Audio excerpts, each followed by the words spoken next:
Hey there, welcome to our webinar. My name is Julia Billen. I'm the hostess with the mostest, and my lovely sidekick here is... Hi, I'm Scott. And today we're going to be talking about installation tips for heated wood flooring. We're going to be talking about hardwood, engineered wood, laminate, the wood that's stuck up here maybe. It's mostly wood, yeah. So thanks for being here. If you have any questions, this guy really is the expert. Been doing this for a decade or more. Yeah. And I've been around since 2 decades. Hate to say it, but that's the truth. She started when she was 5. Thank you. So if you have any questions, let's go to the lovely slide question. Please ask them, type them, chat them, send a carrier pigeon. We will get those answered along the way. Also, we did get some questions in advance, and we'll be covering all of them throughout the presentation, so stay tuned. Let's get started. So the outline here, just so you know where we're going, what the vision is for today, we're going to be talking about heated wood floors, and we're going to be talking about conditioning. We're going to be talking about installation tips. We're going to be talking about even aftercare, which is pretty cool. So we're going to try and cover everything, even electric floor heating, obviously, but even things that you would need to know just on any wood flooring installation. Correct, that's right. And then the benefits of hardwood, we know they're beautiful.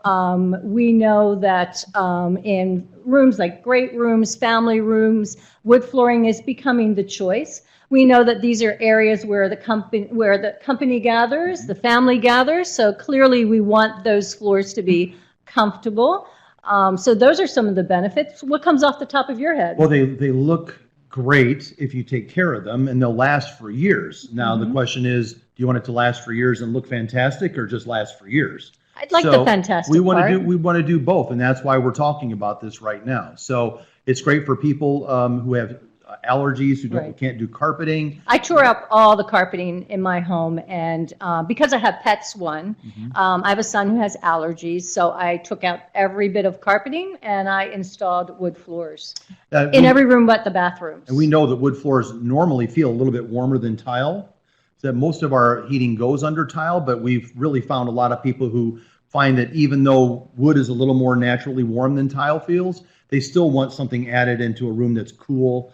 Something where you might have children playing on the floor, something like that, where they want it to be nice and warm. So there are a lot of benefits to heating wood floors, and we're going to talk about those today. So let's focus on the products first and get that out of the way, and then we can talk about what application is best for which product and what is the best installation technique. So we have 2 product lines, TempZone, cable and roll, and you'll normally see those for hardwood installations, typically. And then we have Environ, which at the bottom there, cut and turn, or just straight old rectangular mats. And you'll see those more in floating applications, which could be a laminate, could be engineered wood as well. The big demarcation line that goes between TempZone and Environ is TempZone is anything that nails down or is glued down. Glued down, nailed down. Anything that is not nailed down or glued down is going to be Environ, because Environ you never glue to anything, and you never glue anything to Environ. Now, y'all don't have to remember that. We take care of that for you.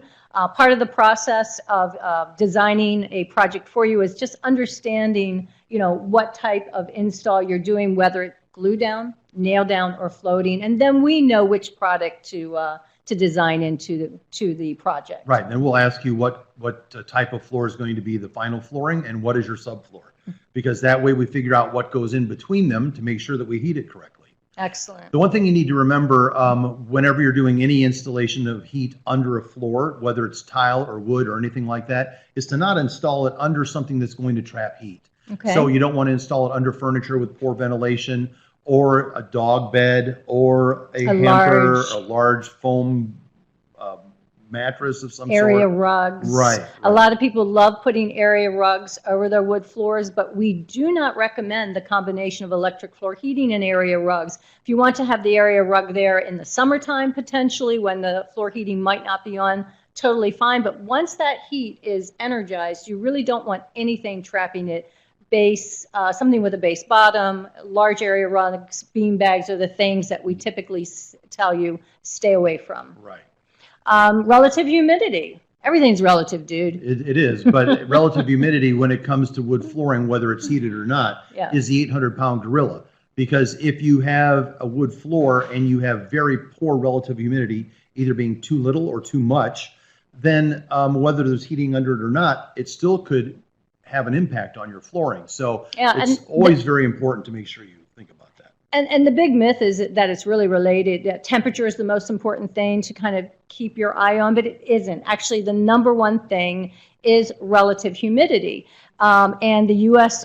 Forest Products Laboratory actually tested, collected data, put out a report, and their finding was humidity was the number one factor in a successful wood flooring installation. So we're here to kind of just dispel some of those myths and actually talk about how do you regulate the humidity for a successful wood installation, whether there's electric floor heating under it or not. Many homes already have a built-in heating system. Usually that's HVAC.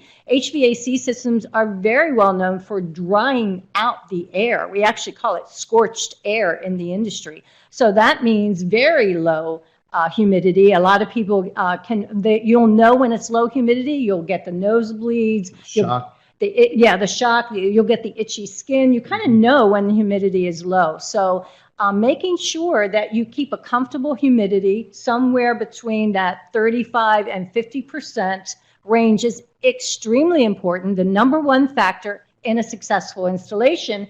And the manufacturer will actually tell you of that particular wood species what range they're looking for. Yeah, and we'll be talking about that a little bit later, but that's the one thing to keep in mind. There are wood floors out there that have been damaged by the HVAC system that didn't even have floor heating installed. Right. So floor heating is not going to be the make or break of your wood floor. It's going to be your relative humidity. So that's where, if you're going to be putting in a hardwood system, you're also going to be planning about how am I going to humidify this air in the winter, Yes. and how am I going to dehumidify it in the summer. Okay. So those are the two things you really need to keep an eye on. So you're going to be installing a wood floor, you think about humidification, whether or not you're putting radiant heat under it or not. Doesn't matter. So that's a big takeaway for this entire webinar, humidity. Yes. It's all relative, man. Mm-hmm. And what we need to do then is, once we get the flooring that we're going to be using, is we then want to condition it. And we want to get it acclimated and that sort of stuff. So you want to make sure that you follow the instructions of the manufacturer to say how they want the product to be acclimated. All right. So some will say, you know, it's got to be in for a week. Some will say it needs to be indoors for 2 weeks. You just need to follow what their suggestions are, because they're going to tell you what they want. So you really do need to condition it to the relative humidity that the manufacturer suggests and the temperature range that the manufacturer suggests. And we do have some guidelines on that. I think we're going to be talking about that a little later. But conditioning, just even before you get started, that wood has to get into the area it's going to be installed, and it needs to get conditioned. And every manufacturer of wood species, whether it's hardwood, engineered wood, or laminate, they give you guidelines for conditioning. Correct. All right. So let's go for it. Let's assume we're now going to, we've talked about humidity, we've talked about conditioning, we'll talk more about it, but now we're going to get ready to prepare the subfloor for the electric floor heating. So talk me through what's specific here to a wood flooring install. That I mean, we know we always want the subfloor to be clean, all right, without debris. What here is really specific for wood flooring? Well, wood flooring, you need to tell us what the subfloor is going to be, because that's going to determine what you need to plan on. So we can see in this picture here on this screen, we can see that we have nails and loose ends and edges and that sort of stuff. We want to make sure that all that's, you know, flat. We don't want any nails sticking up. You'll invariably find nails sticking up, especially if it's a remodel. Yes. Depending on what was there. If it was carpet before, a lot of nails. there's going to be carpet tack around there you've got to remove. All that sort of thing. And you want to make sure you degrease it. You want to make sure nothing's there that's going to work its way through to get into the wood. And then you're going to install any underlayments that are required for floating woods, or you are going to make sure that you can install your sleepers if it's a nail down system. So you're going to need to tell us what the subfloor is so we can tell you what you're going to need to do. But Now- the main thing with concrete, before we lose Yeah, this and I was thought, going to actually, you're going where I wanted to go. the concrete subfloor, you want to make sure that the humidity level in it is appropriate. So you'll see hardwood people, professional hardwood installers, especially on new construction, they'll come in, if they're going over a concrete slab, they'll take a moisture reading of the slab to make sure that it's at the proper level. Is that the data logger that I've seen? No, this is just it's a two-pronged device that you just stick into the concrete and it measures the moisture content. So that's what you want to do. You want to make sure the moisture content of the subfloor is acceptable before you put the wood flooring over it. And one of the things we also talk about it, because you mentioned concrete subfloors, you really have to make sure that the wood flooring you purchase is appropriate for... Above grade, on grade, or below grade. Gosh, that was good. Yeah. So most hardwood won't even want you to install below grade. Right. So my basement, even though it's above ground, because we're close to a water table, we had to go with actually a faux tile, wood faux tile in the basement because we couldn't put wood in there. Right. So really be aware of that, guys. Ooh, nice picture. So let's talk about hardwood flooring itself. All right. So this takes us back to the products we're going to be using. For the most part, it's going to be TempZone. Comes in cables, comes in rolls. And you'll talk us through which applications you think are best suited for each product. We'll do that for you. But from the get-go, I know that you like to use the cable for a very specific application. Well, once again, now what we're talking about for this hardwood floor is we're assuming that these are going to be nailed down or glued down or something like that. Right. So that's why you see the two items on this screen that were at the top of the other screen, because there's kind of like two different applications. So we're going to be heating hardwood floors that nail down or that glue down. So what we're doing is we're taking a product historically that was used under tile, and what we're doing is that we're putting it on the subfloor and we're covering it with self-leveling cement or self-leveling underlayment. And what that's going to do is that's going to give us a nice flat surface. Now, let me just interject there. We did get one question, which is, how does a wood flooring install differ from installing tile? It's very similar up to a certain point. Right. So talk about that. Up to a certain point, it's very similar. For example, if you're just gluing down, you'd put in the heating element, you'd float in with self-leveling, and you'd get your nice clear surface. From there, you can install tile, you can install vinyl, luxury vinyl tile, you can install a glued down hardwood floor or laminate. Yeah, we'll have a dissection. We'll talk about that later. Yeah, okay, really great. And then you really love the cable product for the sleeper. For sleepers, yes. Yeah. If you're dealing with sleepers, your flooring manufacturer is going to tell you, okay, we need this nailed down every 8 inches, every 12 inches, every whatever inches it needs to be. And the good thing about the cable is you can wind it back and forth in those troughs that you're making with the sleepers and then cover it with self-leveling. So in general, we can say cable for nail down, cable, and then the roll is going to be more for glue down. And anything with self-leveling. Because you would just roll it out, cut it, and turn it, roll it back and forth. Very easy to Because you're install. just going to be covering everything with self-leveling. You don't have to worry about those sleepers every 8 to 10 or 12 inches. All right, cool. That's a great overview. Let's get started on the type of hardwoods. We all know that there are certain hardwoods in terms of cut and in terms of species. We'll address cut first. That are better, but let's talk about hardwood versus engineered wood in general. Engineered hardwood may allow you to get below grade. Some of them do allow installation below grade, and most solid hardwoods won't. And then in general, and when I started doing this 20 years ago, for the most part, we were working with engineered hardwood with electric floor heating. We knew that would be a safe bet.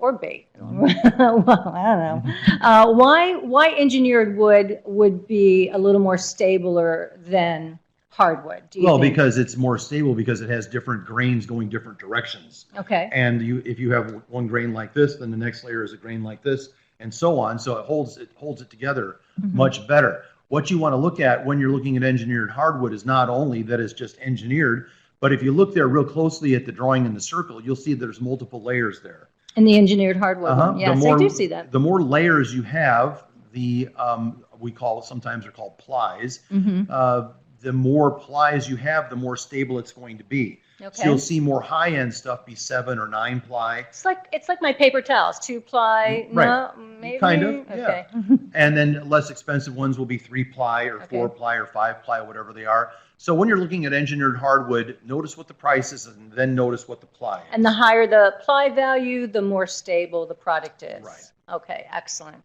And then for hardwood, hardwood is what it is. it is what it is. You just need to see what kind of cut it is. Cut, and then we'll talk about that Yeah. next.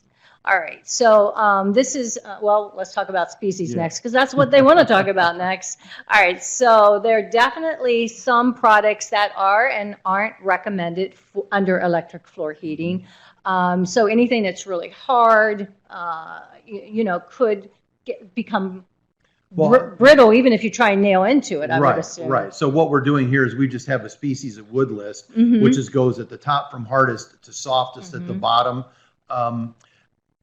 You may not have a mesquite floor, and probably the reason you don't have a mesquite floor is one of the reasons is the harder it is, sometimes it gets brittle, as you say. Right. So some wood is better to be nailed into than others. Exactly. So you don't want to be nailing wood into a very brittle wood that's going to split on you. Putting nails into a brittle wood. Gotcha. Right. So what you're going to see is you're going to see a lot of the flooring down into the middle of that patch. I actually have the Brazilian cherry. I installed that in my house back in 2007, and it's been great. I've not had any problems with my Brazilian, other than discoloration from the sun. Right. And American Beach is one that you want to stay away from if you don't have a really good cut of that. So you're going to see how these numbers add up a little bit later when we talk about different cuts. So what you want to kind of is somewhere go in the middle there, because you know you can be nailed down and you know it won't do this. It won't be real unstable. Right. So one of the things that you can do to create a more stable product is look at, whether it's quarter sawn, plain sawn, or some combination. And in general, quarter is recommended above plain. Right. And if you take a look, these drawings are very, very good drawings. Yeah. Because you like those? Yeah, because Okay. they show how the cut is actually done at the lumber yard. So what they're doing is if you look at the true quarter sawn, it has more waste with it. Okay. If you're wasting a lot of wood, that particular plank that you're buying is going to be more expensive. So the true quarter sawn is going to be much more expensive than the plain sawn is. If you take a look at the plain sawn, a few of the cuts right in the very center are pretty good cuts because they're very similar to what a true quarter sawn looks like. But the other 60% of that is going to be inferior cuts. It tends to bow this way or tends to bow this way, depending on which way the grain is running. So you could combine a species that's maybe less favorable for electric floor heating with quarter sawn, and then you have a relatively stable product there. But you have to also keep in mind, and we're going to talk about this a little bit later, is the amount of stability, which means how much wider does it get or how much narrower does it get in humid temperatures or humid conditions or dry conditions. One of the best ways to stay away from that situation is to stay with planks that are less than 4 inches wide. Yeah. And then also when you're doing planks like that next to each other, what really, really looks great are beveled edges, because if you do get a little separation in the wintertime, you'll never really notice them because the edges are already beveled.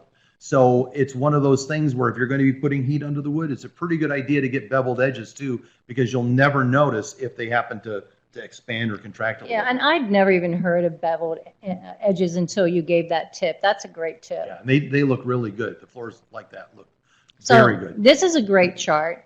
One of the things that we're looking at here is the R value of the wood species. The reason we do that is because we don't want anything over electric floor heating that has a R value of 1 or greater. Right. And the good news is most wood species do not. So in terms of R value, A-OK to install. The next thing that we like to look at is based on thickness. And again, based on thickness, everything looks great here.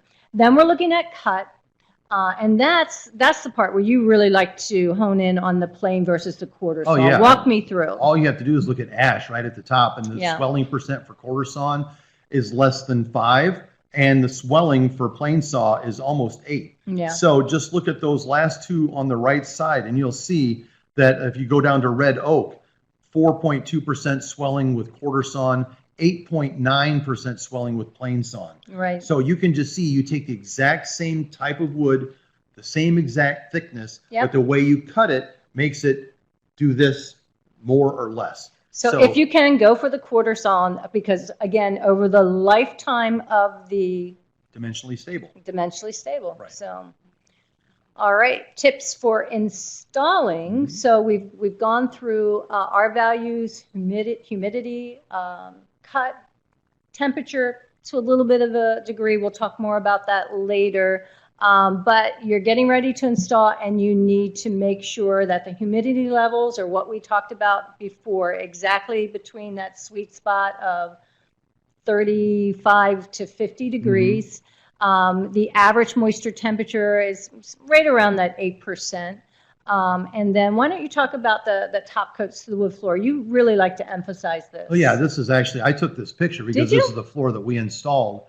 And if you take a look at there, what you want to do is once you get the floor down, you want to get the first layer of stuff over the top, the stain. Stuff. And well, you know, it's technical a catch-all. term. Yep. And you want to get the stain in the ceiling over it as soon as you can, because what you want to do is you want to make that more impervious to the humidity or what's going on around it. So how do you figure that out?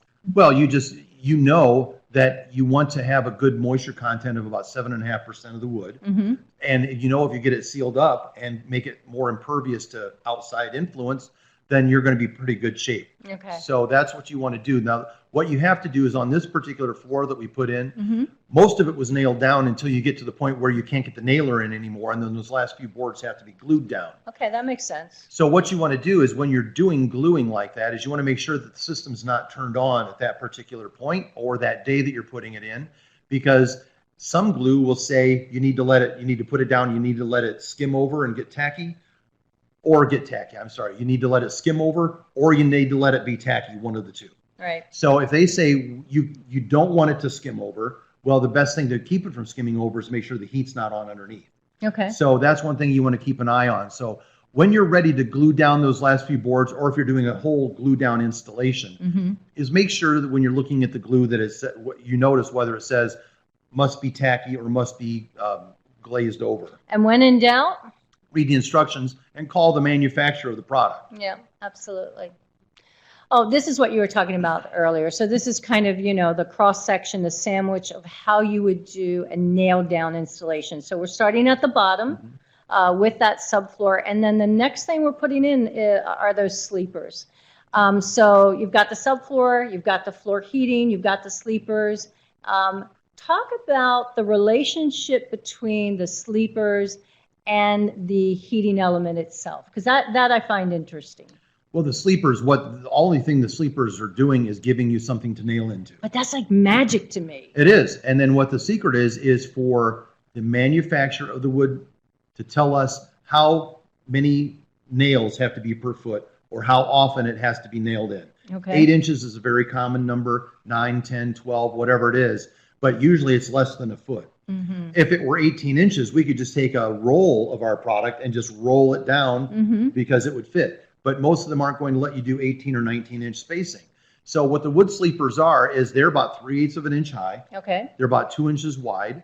And then what you do is once you get the sleepers attached to the subfloor, then you put in our cable fixing strips and then run the cable back and forth at 3-inch spacing. So because of that height, you're guaranteed, I would assume, nothing's 100%, but you're not going to pierce the heating element because that could be a problem. Yeah, and that's why it's important that you nail into the nailing sleepers. Strips or the sleepers. So watch out for that. But the secret is with the self-leveling cement, you want the self-leveling cement to come up the exact same height as the sleepers. Okay. Because that's So going that's to going to give be you a a nice smooth. flat. Okay. Yep. Look at us. We're like that's synchronized, man. Now I have talked to people in the past because people do call up when they have problems. Yeah. And somebody called up and said I put my thin set in between the sleepers, and now there's a gap of about 1/4 of an inch. Okay. Well, that's not good. Yeah. You don't want an air gap between the heating surface and the floor surface. So how'd you fix that? They had to then pour self-leveling over the top of that Okay. to get nice and even, because trapped heat acts, or air acts like a insulator. That's right. And it will keep the heat from transferring really well to the top of the wood. Good point. Let me know if you have any questions. This is a cross section for nailed down hardwood, very specific type of install. So we can come back to that if we need be. Next is glue down, and here again, it's slightly more complicated in my opinion, just because you're using a combination of adhesives. So talk us through that. Well, we talked about what's similar between tile and wood. Yeah. Everything on the bottom half of this, from self-leveling cement on down, you can do for carpet squares, LVT, laminate, glue down wood, tile, anything. You're establishing a heated subfloor, and then you're putting stuff over the top. So that's your foundation. Yep. So here we start with the plywood subfloor. Yep. One thing that we didn't talk about is very important if you're using self-leveling cement is to make sure you talk to the people that make the self-leveling cement and ask them if a primer is needed. Because if a primer is needed, then what you'd want to do is you'd want to put the primer directly on the plywood subfloor. And a lot of times a primer is needed. Yep. So you'd primer the plywood subfloor, then lay the cables over the top, and then pour self-leveling over the entire thing at a thickness of about 3/8 of an inch. Okay, so self-leveling cement from that point up. Now we're talking about wood glued down. This is where it gets interesting. Right, and this is where you simply put the flooring adhesive down, and you set the wood down into it, and that's your connection to the subfloor. That didn't sound so interesting. It's very simple because it's so easy. I'll take easy over interesting. Now, when you're ready to install that wood flooring, you want to make sure that you talk to the wood flooring manufacturer and use the flooring adhesive that they recommend. I like that. Okay, now on to laminate, another beautiful photo. So we're going to talk about laminate. In your opinion, what's the biggest difference? What do we got to be thinking about when we're talking about laminate versus engineered or hardwood? We know humidity plays a role in both. We know temperature plays a role in both. Mostly it comes down to cost. Okay. Laminate is much less expensive than engineered wood because it really is just kind of like, and even the least expensive laminates sometimes are just pictures of a wood surface with a wear layer over the top. So there's very little natural wood. It's mostly, ground together wood, glued together stuff. So it's usually the cost. So it's more cost and aesthetics, what the homeowner is really looking for. Right. Okay. And different product lines. But laminates, most of the time you'll see, the only time you'll ever see glue and laminate labeled together or put in together is usually where they glue the edges together. Okay. So it's an edge glue. Sometimes engineered wood does that too when it's floating. But usually the only time you'll see the word glue with a laminate is when they glue the edges together. And so that's really interesting for me. But first of all, let's talk about, that was interesting. Every once in a while.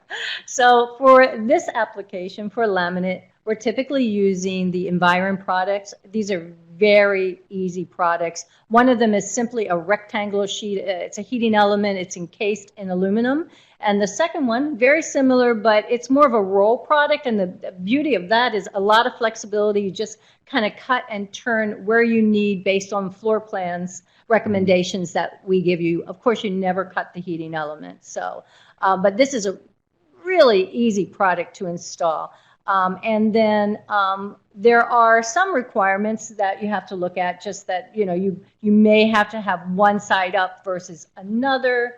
And is that a grounding issue? No, what is that? That's UL saying how they want it installed. And it's simply, if you take a look at the Environ cut and turn at the top, what they want is that cable to be facing downward. Okay. So while you're Just working to above protect it, well, since if you're working above it and you're laying a piece of wood on top, you don't catch it on the wire. Okay. So yeah, that product is designed to be cable side down. We just showed it to you cable side up so you can see kind of how it works. Right. And then the other thing you have to take into consideration for laminate flooring is the subfloor. So talk about that a little bit. I mean, there are some laminates that come with some type of foam or padding. There definitely are recommendations that we have for what the subfloor should look like. Yeah, we don't want a really thick padding attached to the bottom of the laminate because that really thick padding could have an R value. Right. If and it has the last an thing R, you want to do is keep the heat from getting to the floor. Right. So nothing with an R value greater than 1. Right. Okay. And what I really like about this product at the bottom, the Environ Easy Mats, is you can get like 60 square foot panels that are simply, this is the simplest and fastest product to install. You can literally do 60 square feet in about 30 seconds. Right, 6x10 Yeah, heating you element, you roll it out, done. Run the cable to the wall and you're done. I mean, Right. it's incredibly easy. And Right. you'll take a look at this. It's kind of an elegant looking thing here. Mm-hmm. You can see how there is no underlayment between this aluminum panel and the floating floor. Got it. The underlayment is actually under the Environ because Mm-hmm. you want to have padding on one side of the product. And what do you recommend as an underlayment Well, typically? we're going to get that in the next slide, I think, okay. here.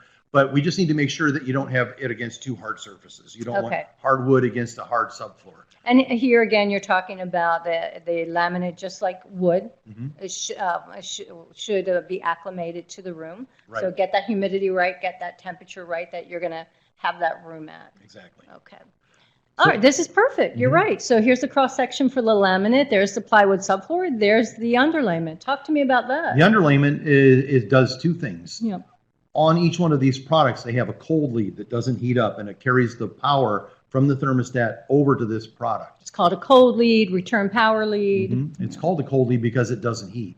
Good. So if we take a look, we don't have one visible here, but what would have to happen is, since that cable is about 1/4 of an inch thick, and this product's only about 1/16 of an inch thick, you need somewhere to get that cable back from the pad over to the wall. Yeah, because the worst thing you want is to, you're walking Teeter-totter. on it and you're getting that teeter-totter, or you can actually maybe feel. I doubt that you could. You but could, Could you? yeah, and that's, Okay. as soon as somebody says, I feel the cold lead under my feet, is because they didn't do the They main thing didn't you create a little groove Yeah. in that underlayment to channel the return power lead. Mhm. And then there's also a sensor wire. Right, and Well, we're going to show that We'll show that in a bit. little bit. But the Okay. thing is, you want to, this 1/4 inch underlayment is going to allow you to run those cables back to the wall. Mhm. That really thin, cheesy little 1/16 or 1/8 inch thick blue foam stuff, Mhm. that's not good enough here. Okay. Because it doesn't give you the clearance, and it really doesn't have a lot of R value to it. What you want is, if we put cork under this, we actually have an R value of almost 1, and it actually forces the heat up instead of having it go down into the plywood subfloor. Great tip. And 1/4 inch, could we go any smaller there?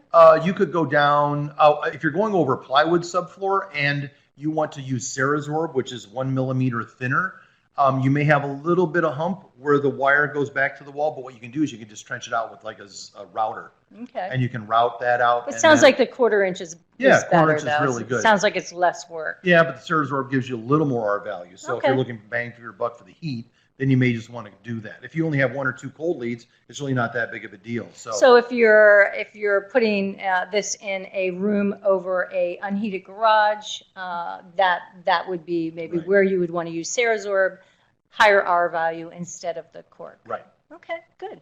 Nice tip. Glad you walked me through that. Oh, here's the sensor we This were is talking where we're about. talking about the sensor. All right, and then you have the 3 photos there. So the one on the right, that's cable. Then we have the roll. Those are temp zones, and then you have the Environ, and the roll and the mat look the same. But basically, what we're saying here, folks, is one of the key things is you need to control the temperature of the floor.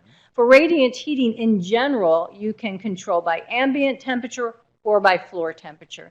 Now, if you're installing wood, there are temperature guidelines. Are we going to talk about that on this slide or later? It's coming up. Okay. So there are temperature guidelines, and to stay within, those guidelines are mandated by associations. They're also specifically mandated, or first and foremost mandated, by the wood flooring manufacturer, by the laminate manufacturer. So what allows us to control the temperature of that floor is that floor sensor. So we're not working on ambient temperature here, which is what we're all used to with our HVAC systems. And hot water, too. Exactly. We're working with very precise floor temperatures regulated by that sensor. And here what we're trying to do is just show you how that sensor is installed. Now, you've done this a million times. Give us some tips on best sensor location. Well, I'll tell you what most people think they need to do. What? And I was out on a job site on Tuesday, and the guy says, do I put the sensor out here in the middle of the floor? Sounds logical. You don't have to. You really only need to put it in about 6 to 8 inches in between 2 open loops of wire. Right. So it's very, very simple placement. The most important thing is you want to make sure that that sensor head doesn't sit where the sun is going to shine on it. Okay. So if the sun is going to hit it, then obviously we know that wood flooring in a sunroom with the sun shining on it can reach 110, 120 degrees sometimes. Yeah. So put it where the sun don't shine? Yes. Okay. Because that way, if this is sitting where the sun hits it, the rest of the floor is going to be ice cold. Okay. So you need to put it somewhere where the sun Smart. doesn't shine. Okay. So that's what we're going to do. And the thing is, you only need to get it in about 6 to 8 inches into the open loop. Never touch the heating element with that Never. sensor, because your readings are going to be way off at that point. Right. And the thing is, you also want to make sure that you don't let the sensor wire go back in the same conduit as the cold lead. Yeah, they need to be in separate ones. And the sensor wire is a low voltage wire, and most local and the National Electric Code and most local codes will allow that just to hang in the wall, since it's low voltage.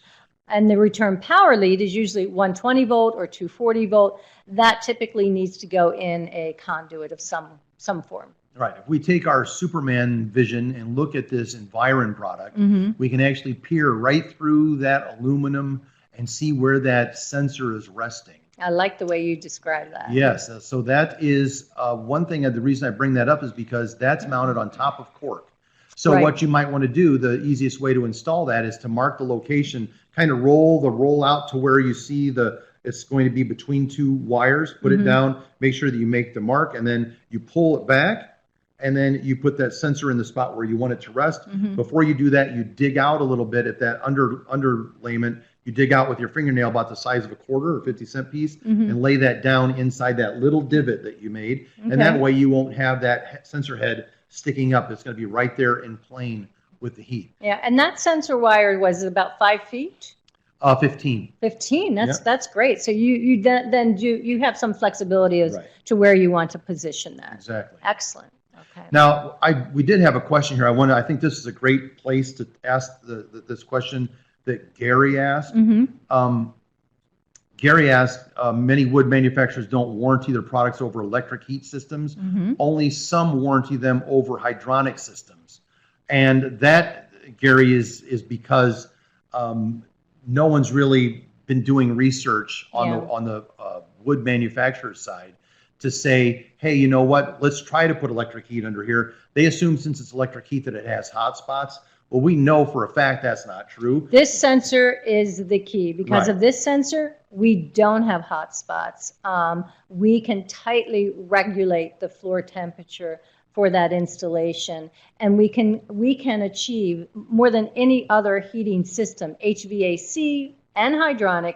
We can achieve even constant heat. Right, and that's the secret. Yeah. Because we know that if you're doing a large house and you have a boiler, and where all those tubes enter that particular room through the doorway, that area is going to be really hot. Yeah. And the corner over in the back of the room where the water has been running in a spiral or doing whatever, that water is going to be 10, 20 degrees cooler over in that corner. So really what you have is you have a hot spot by the door and you have a cool spot over by the corner. Exactly. Electric heat doesn't work that way. It's the same temperature at the very beginning of the room as it is in the other part of the room. So there is no hot spot. There are no cold spots. It's simply the fact that people are used to hydronic systems being used to regulate the ambient temperature in a room.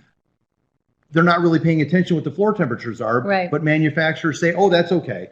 But really, with electric, you can actually control the temperature of the floor. And that's what you're doing. It's completely different. So we know we can set the thermostat to keep it at 82 or keep it at 84. Or whatever the manufacturer recommends. Manufacturer says.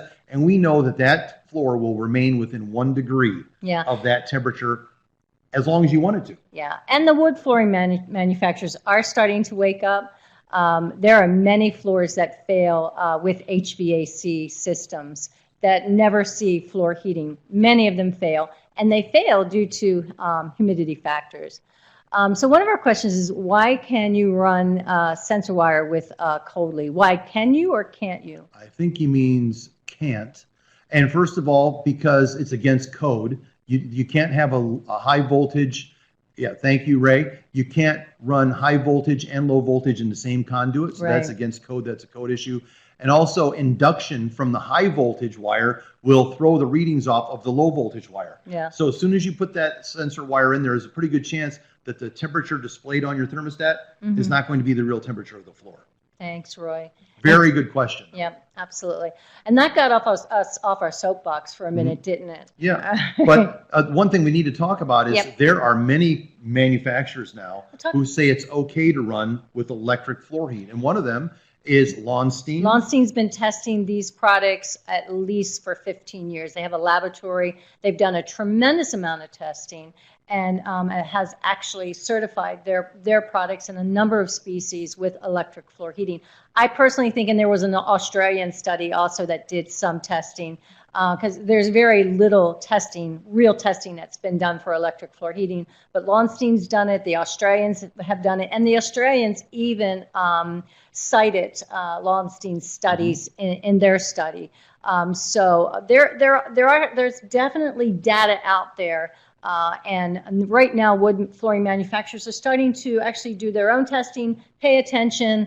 A lot of them are starting to understand what this floor sensor does, how it regulates it, how it actually stops from having those hot spots. We're starting to get some recognition there, but it's really all about dispelling the myths that are out there, and they've been out there a long time, and the education process. And that's a difficult process. What we're seeing now is that a lot of manufacturers are starting to warrant, especially for embedded. So if the heating element is embedded in self-leveling and controlled by a floor sensor, we're starting to see them recognize that that is actually best case scenario. Yeah, Cars, Mohawk, US Floors, they all have hardwood products that are warranted with electric radiant heat. Yeah. So all you simply need to do is just ask the manufacturer, do you do over electric heat? And they'll say yes or no, or embedded or whatever. Just tell us what they told you, and then we can get you the system to set up exactly the way you need it to be. And we can talk to them as well. Yeah. Now, we had another question from Kelvin, and Kelvin asking a question about temperature. What's the temperature, Kelvin? Well, I can't remember what that equation is, but absolute zero is negative 382 degrees Kelvin or something. Oh, like look that. At you showing off. But anyway, I think that's wrong, to be honest with you, but it's been a long time. But somebody Google it. But Kelvin asked the question, what about the floor temperature itself of the flooring surface? Right. Well, we're down right by the cable. We're within, like, these cables are usually 2 to 3 inches apart. Yep. So we're right between them. So what the temperature is there is going to be a little bit warmer than what it is actually on the top surface of the wood, because the wood may have an R value of 0.5 or 0.6 or whatever. So the temperature down here may be a little bit cooler up here. So it's actually a very, very good way of regulating the maximum temperature of your floor. And usually the temperature on the top is going to be a little bit less than what it is right down between the heating wires. Absolutely. So that was a great question, Kelvin, and I hope I didn't get that computation wrong, because I've got I'm sure Kelvin knows the computation. I've got a feeling absolute zero isn't that number. But anyway, All right. So I think we've covered a couple of these really good questions. I want to make sure that we had those while we were talking about the floor sensor, because that's the key component, controlling the temperature, and that's done with the floor sensor. Okay, next we're talking about temperature. We've talked about sensor. That sensor gets installed to a thermostat. And again, it's on there. Our thermostats have ambient or floor, and I think they also have a combination. Yeah, you can set it to set the temperature of the ambient floor temperature, but we realize that maybe 80-90% of the people out there really are just looking for a warm floor. Yeah. They're not looking for a sole source of heat. Not a primary heat source. Yeah, and it's comfort. Yeah, check out one of our other webinars about sole source of heat or primary source of heat. When it comes to radiant heat, what we're really kind of talking about now is the floor temperature. Exactly. Keeping it warm, not necessarily heating the air in the room. You will get some heat, but we're talking about actually regulating the floor temperature. Like when you step on that floor, it feels comfortable. Right. So you can set it like a 70-degree temperature for ambient with a floor limit of 82. Right. It will let you do that. And our thermostats actually come programmed with wood flooring temperature defaults. Right. So it will default, if you're using a sensor, it will not allow that within like 1 degree, will not allow that floor temperature to go above that 82 degrees. Right. there is a little bit of a tolerance. Now, the thing we want to talk about installing thermostats is the thermostat sensor comes in the thermostat box. Yeah, it's a good one. It's tough, you know. That sensor has to go in the floor at the same time as the heating element, but you have to remember it's actually coupled with the thermostat. They actually are connected together. So the sensor's in that box. It's one of our key tips is, especially for a wood floor install, make sure that sensor gets installed. And we have all kinds of documentation and warnings and labels, but it still happens, and we can help you through the process if that does happen. But ideally, you're paying attention because that sensor is key. Without it, you can't control the floor temperature. Now, our lawyer wants us to tell you that you need to install it accordingly. Make sure that you comply with your local electrical codes. Absolutely. So that may require a licensed and bonded electrician to go ahead and put that in. So if that's the case, please do that. The one thing that is kind of, don't tell Julia I'm telling you this, but you could probably get by with a less expensive thermostat, one of our least expensive thermostats, and that's simply just a set it and forget it thermostat. Set it and forget it. I love that. Because keep it simple, stupid, right? Yep, and we're going to talk about why you can use that coming up pretty soon. Okay. Because a lot of the flooring manufacturers don't want you to set it to 82 while you're home and then set it down to 70 while you're away. You need to keep that floor at a nice, even temperature. Yes. So, okay, commissioning and are we in the military now? All right. Yes, Go we are. for it, sir. So we're going to, it's like a ship. We're going to commission this ship, and then at the end, we're going to decommission it and tear it all apart. No, we're not going to tear anything apart. But anyway, commissioning the system, you want to ramp the temperature up gradually until you get to the temperature that the manufacturer tells you to keep it at, and then you keep it there for the heating season. Or you again, they say 82 degrees max, but I have floor heating, clearly, in my home, and I usually keep it right around 76 degrees. So, you know, everybody has a different kind of body temperature. Well, not exactly, but, you know, women in general run a little bit colder. So I actually am the opposite. So, you know, you really have to look at the temperature and then just gauge it based on what you're feeling. It's really that simple, but don't go above that 82 degrees. Right, and don't do it in big fell swoops. So that's either. the key. Yeah. A couple of degrees at a time for commissioning and for decommissioning, I would assume. Yes, and the manufacturer will say you can not have a temperature spread of more than 3 degrees or more than 5 degrees or whatever that is. So you have to keep that in mind as you commission it to get it to warmth, and as you decommission it to bring it down in the summertime where it's not heated. Yeah, and by the way, this is very different than tile installations. Like we tell people, if you're not using that room, don't turn it on. Even in the wintertime, negative 20 degrees, we're in Chicago, folks, we don't turn it on. But for a wood flooring, you'd want to keep that consistently at that, except for summer, at those nice even temperatures. And again, that's what's going to allow the longevity of that wood flooring. It's going to minimize any cupping, any buckling, so any cracking. It's the extreme temperatures that cause those. Right, and because beautiful and humidity. Yeah, and because the wood is so beautiful, you are going to have some responsibilities. It's like buying a car. Yeah. Your responsibility is to get that oil changed. Yeah. Okay, that's your deal. If you don't do it and the car explodes, that's nobody else's fault but yours. So don't invest in a beautiful, expensive wood flooring. No, you do invest in a beautiful wood floor, and you make sure every fall that your humidification system is working correctly, and then every spring you need to make sure your dehumidification system is working correctly. Okay. Because we all know, and hopefully we've learned that today, the most important thing with the wood floor is not whether there's radiant heat or not under it, it's what's the relative humidity in that particular space. And then extreme temperatures. Right. Yeah. Right. So make sure that your HVAC system is conditioning the air the proper way. Make sure it's not too dry or too damp. Nice. I like it. All right. And this is the after installation care of wood floors that we talked about. We're talking about in general keeping that temperature 82 for laminate, 85 for hardwood in general. Make sure you check with the manufacturer. We said that a million times, but definitely worth repeating. And I think, you know, laminate requires waiting 24 hours after installation to adjust the temperature. That could be very different for wood flooring, so you just need to be aware of that. Anything else you want to say about after installation care? Well, I love this picture because you see what type of wood that is. That what not what type it is, but what kind of finish it has. It has beveled edges. Ah, look at you. And beveled edges are great with radiant heat underneath them. So that's what a beveled edge floor looks like. It looks very elegant. I like the way that looks. And remember, you can get that thermostat to simply set it and forget it. Get it to the temperature you want it and keep it there wherever the manufacturer says it needs to be. All right. So I guess the next thing is, any questions? I mean, I think you did a good job myself, very thorough. We have had people email us with some pretty specific questions related to species, cut, plank width, their geographic area. We're really happy to delve into that on a one-on-one basis. You know, but we're always going to defer to the manufacturer. Yeah, pretty much. Because they're the experts, you know, just like you would talk to us about what type of heat do I want, where do I want this heat, how do I control it, that sort of thing. That's our expertise when it comes to temperature limits, the species, the ply density of the particular engineered wood, that sort of stuff.